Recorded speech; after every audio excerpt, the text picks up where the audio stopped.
బాడీలో రకరకాల ప్లేసెస్లో మనకి గడ్డలు ఫామ్ అవుతూ ఉంటాయి. అది థైరాయిడ్ అవ్వచ్చు, బ్రెస్ట్ అవ్వచ్చు, లివర్ అవ్వచ్చు, పొట్ట అవ్వచ్చు, దాని తర్వాత పెద్ద పేగు అవ్వచ్చు, చిన్న పేగు అవ్వచ్చు, ప్యాంక్రియాస్ అవ్వచ్చు.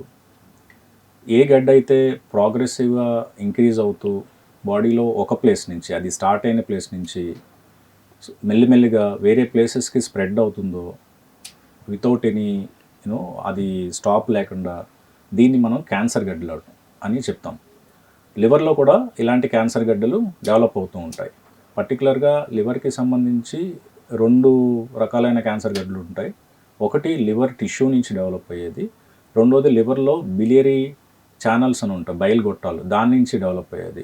గ్రాస్గా చూస్తే ఇది 2 రకాలు, లివర్ టిష్యూ నుంచి డెవలప్ అయ్యే హెపటోసెల్యులార్ కార్సినోమా అండ్ రెండోది లివర్ బయలు గొట్టాల నుంచి డెవలప్ అయ్యేది, will call it as intrahepatic biliary కొలాంజియోకార్సినోమా.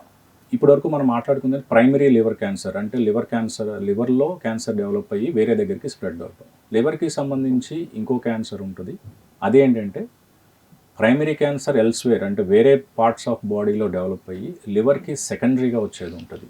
దీన్ని మనం మెటాస్టాటిక్ లివర్ క్యాన్సర్ అంటాం. సో గ్రాస్గా చూస్తే primary liver cancer and second is the metastatic liver cancer.